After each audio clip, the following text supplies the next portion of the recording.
Olá, turminha da FATO do 9º ano. Meu nome é Gabriele. Eu sou acadêmica do Instituto Federal de Mato Grosso, o IFMT.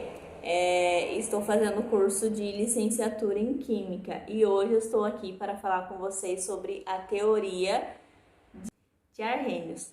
Bom, antes de falar um pouquinho da teoria dele, eu vou dizer quem ele era. Ele era um sueco, nasceu em 1859, se dedicou aos estudos de química, física e matemática. Ao investigar as relações entre eletricidade e substâncias químicas, classificou os compostos em eletrólitos e não eletrólitos, de acordo com a condutividade elétrica, criando a teoria da dissociação iônica.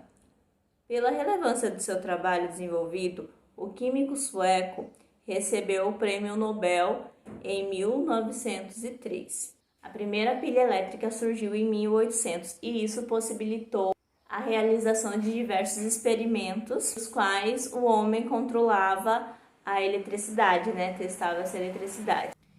E Arrhenius não foi diferente. Ele também testou essa eletricidade, só que de uma forma bem diferente, é isso que nós veremos agora. Os experimentos dele constataram quais tipos de substâncias seriam capazes de formar íons e como isso estava relacionado à condutividade elétrica. Assim, ele verificou que algumas soluções aquosas seriam capazes de conduzir eletricidade e outras não. Ele também percebeu que seria possível definir o caráter ácido-base de um composto quando colocasse ele em contato com a água. Para ele, o ácido em solução ele liberaria H+, e uma base na água ela liberaria OH-. Arrhenius fez 2 experimentos. Ele colocou água em 2 recipientes. Nós sabemos que a água por si só ela não conduz eletricidade e os sólidos também não conduzem eletricidade. O que Arrhenius fez? Ele colocou em um recipiente cloreto de sódio e ele percebeu que a lâmpada acendeu. Ele fez outro experimento, só que no outro experimento ele colocou sacarose e a lâmpada não acendeu. Com isso, ele concluiu que no recipiente que tinha cloreto de sódio, esses íons, eles dissociavam, havia uma quebra. Relembrando um pouquinho, pessoal, isso acontece muito em ligações covalentes. Vamos dar uma relembradinha em ligações covalentes, para vocês entenderem melhor o assunto. Isso acontece em alguns tipos de ligações. Por exemplo, no caso aí foi uma ligação iônica, que é de um metal com um ametal. E a ligação covalente, que é de um ametal mais um ametal ou um hidrogênio. Como depois nós veremos que essa lâmpada também pode vir a acender quando ela entra em contato com um ácido. Bom, como no comecinho eu havia dito para vocês que em 1903 ele ganhou o Prêmio Nobel com a teoria dele, de dissociação iônica. Essa teoria, ela dizia basicamente que a tendência de uma partícula em meio aquoso, na água, ela se dividia em partículas menores. Ou seja, em íons, como vocês viram, eletrolíticas e soluções não eletrolíticas. Então, as substâncias que tinham esses íons separados em água, a lâmpada se acendia quando tinham os íons livres, que é denominada soluções eletrolíticas, que vocês viram na aula passada. E quando a molécula não se quebrava, não se rompia para formar esses íons, eram moléculas neutras. Nós sabemos que moléculas neutras, elas não conduzem eletricidade, então elas são denominadas soluções não eletrolíticas. O exemplo ali da água com cloreto de sódio e da água com a sacarose é que o cloreto de sódio, a tendência dele na água é se dividir em partículas menores, O Na se separa do Cl, Porém, algumas substâncias continuam com moléculas. E nós sabemos que as moléculas são neutras, por isso elas não têm uma força suficiente para conduzir essa eletricidade. No cloreto de sódio, nós sabemos que o Na ele é metal e o Cl é ametal. Quando eles são postos em água, eles se separam. No caso do cloreto de sódio, ele tinha uma molécula, né, de Na mais Cl menos, e essa molécula, em meio aquoso, ela foi quebrada. Então, com essa quebra, surgiu os íons. Arrhenius chamou esse processo de dissociação iônica. Tá, Gabriela, até aí a gente começou a entender. Mas como que funciona essa separação do NaCNA+, né, que ele fica positivo, e do Cl-, por que ele fica negativo? O que as moléculas da água influenciam? É o que eu vou explicar agora para vocês.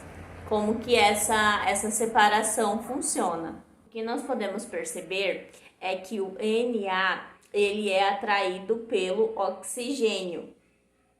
E o Cl, ele é atraído pelo hidrogênio. Vocês já estudaram a regra do octeto e um dos exemplos clássicos, o cloro precisa fazer 8 ligações, porém ele só possui 7 elétrons. Então ele precisa de um elétron para completar a camada de valência dele. Com isso, o hidrogênio ele empresta um elétron ao cloro e somente por isso, o cloro ele passa a ser negativo, porque ele recebeu esse elétron. Quando ele recebe esse elétron, ele fica negativo. O oxigênio ele tem 6 elétrons na camada dele. Na última camada, ele precisa de mais 2 para ficar estável. Quem empresta esses 2 elétrons para o oxigênio é o Na. Por isso o Na vem ficar positivo, porque ele está emprestando elétrons para o oxigênio ficar estável. Por isso tem o Na+ e o Cl-. Porém, não foi o que aconteceu no açúcar, né, pessoal, na sacarose. A lâmpada não acendeu, então isso quer dizer que não houve ali passagem de corrente elétrica. Isso significava que não existia íons livres naquela solução. O que aconteceu foi uma dissolução das moléculas do açúcar na água. Tá, você falou sobre dissociação e dissolução. Qual que é a diferença, pessoal? Por exemplo, pessoal, o açúcar, ele dissolveu na água, houve dissolução. Porém, não houve a dissociação. A dissociação que no caso de separar ou separação. No caso, dissolveu o açúcar na água, porém não houve a quebra da molécula. Logo, não tem íons livres nessa solução. Arrhenius não parou por aí. Ele fez outro experimento, só que dessa vez ele fez com HCl. Fez ali a mistura com a água e ele percebeu que a lâmpada foi acesa. Então isso quer dizer que houve a quebra das moléculas e que ali está presente íons livres. Esse fenômeno Arrhenius deu o nome de ionização, porque o HCl é uma substância molecular. Então nós temos o HCl mais o H2O. Vamos prestar um pouquinho mais atenção na quebra do HCl. O H é disperso, né? Ele já vai se misturar com a água. E o HCl, o cloro, né? Ele fica negativo por aquele processo que eu expliquei para vocês.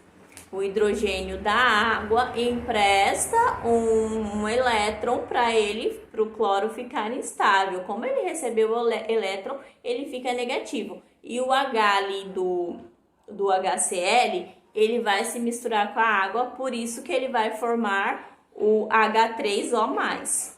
Porque o H já é característico de ácido ele ficar positivo. Ele fica positivo. Grau de ionização ou de dissociação iônica. As soluções eletrolíticas, elas possuem diferentes intensidades, porque depende muito da quantidade de íons presente naquela solução.